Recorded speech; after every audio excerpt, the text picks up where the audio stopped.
Good day, everybody, and welcome to another edition of the Military and Foreign Affairs Network. I am your host, the voice of reason. Today, we are continuing our ongoing coverage of the war between the Russian Federation and Ukraine.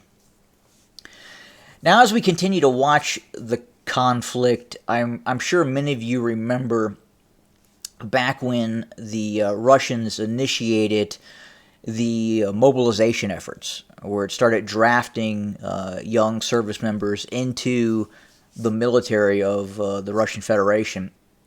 The news media was showing large queues, large lines of alleged Russian men fleeing the Russian Federation for other nation states. Really kind of all over the place, from Kazakhstan to Turkey, you name it. But what we have not seen is reporting on what's happening in Ukraine and the fight that has taken place inside of Ukraine, which in all probability is many times greater than what we've seen in Russia. It's just a fact. It's not a false narrative. It is a simple fact. Right now, there are probably between 8 and 10 million people who have fled Ukraine. And there's a lot of Ukrainian fighting age males aged 18 to 60 that, according to Ukrainian law, are unable to leave the country, but have left the country. Recently, we are now seeing Ukrainian security services crack down on groups and entities that are designed to get Ukrainian men out of Ukraine. And we've seen that process kind of quicken in terms of the flight of Ukrainian males out of Ukraine. We have seen some very popular content providers on YouTube that are obviously under the age of 60, over the age of 18, appear to have the ability to hold a firearm and fight off the Russians, but they too have departed the country and are now either in Poland or Germany.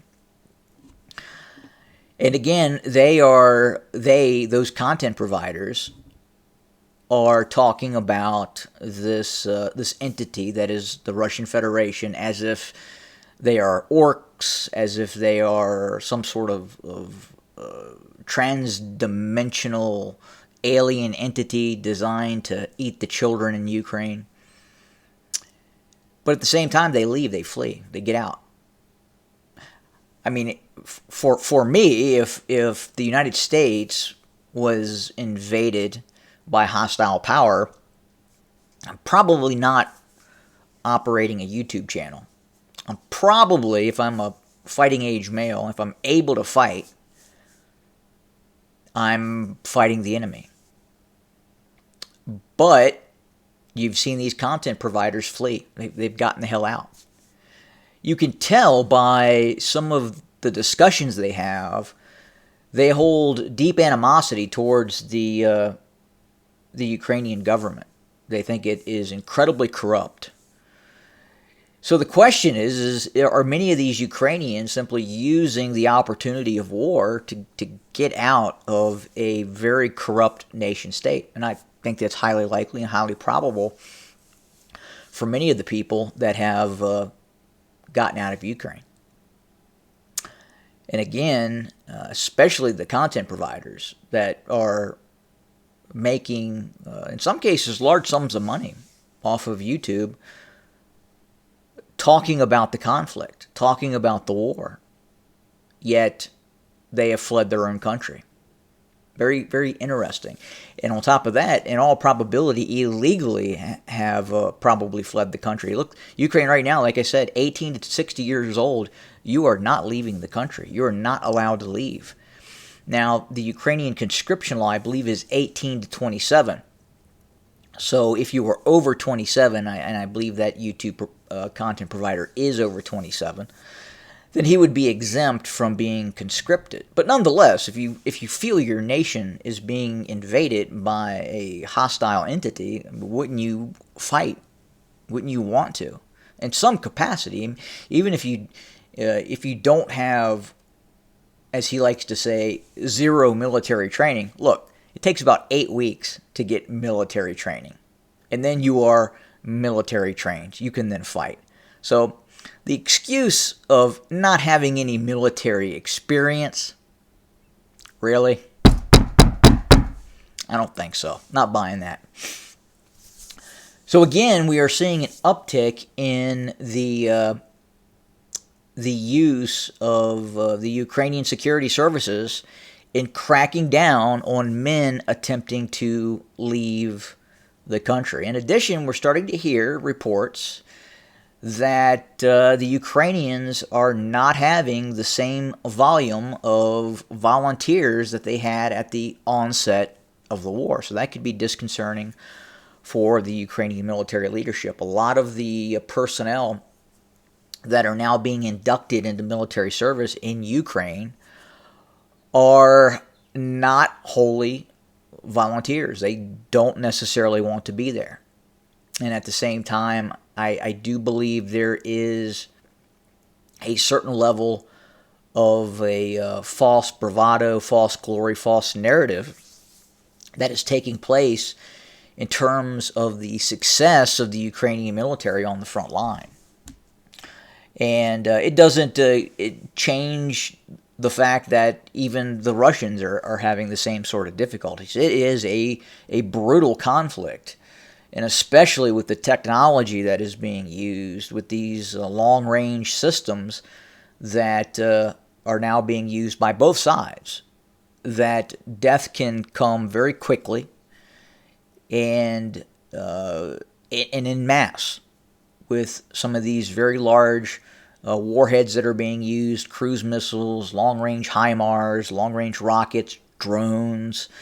It is really especially if you're an infantryman or you are in an armored fighting vehicle, it is a very, very difficult war. And even those in the rear area, as we have seen on both sides, if you are 20, 30, 40 miles behind the front line, you are in very real risk of being killed or wounded because of the distance and because of the accuracy provided by GLONASS and GPS that are being used in these weapon systems.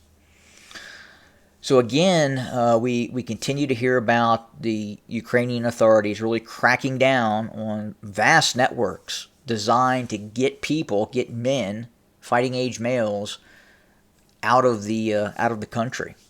And could we start to see the drafting of Ukrainian females? I think right now it is still unlikely, and it would be an immensely unpopular decision. But at some point, that could be in the cards. That could be in some sort of consideration, but difficult to say. The front lines from yesterday to today have not changed a lot. If you look at Bakhmut, we continue to watch what is happening in Bakhmut, the battle for Bakhmut. And again, this map that I'm using tends to err, or doesn't tend to err. It does err on the side of the Ukrainian forces. And again, right now, we are continuing to see the Russians push forward. So we go back to April 20th to today. And you can see which essentially has happened. And remember, this area here, this was the railway line that runs through essentially the center of the city. So you had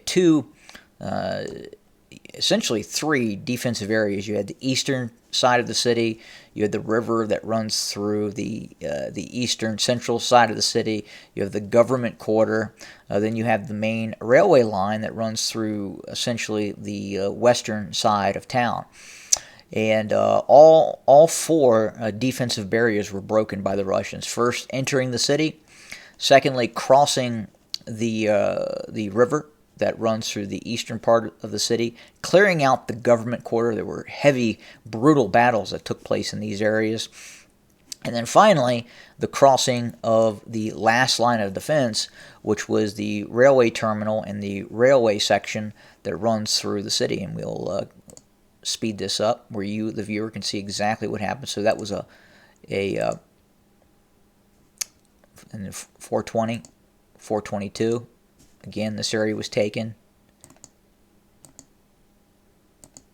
And then finally, the main staging area where the Ukraine was using for the supply and deployment of military personnel in this area.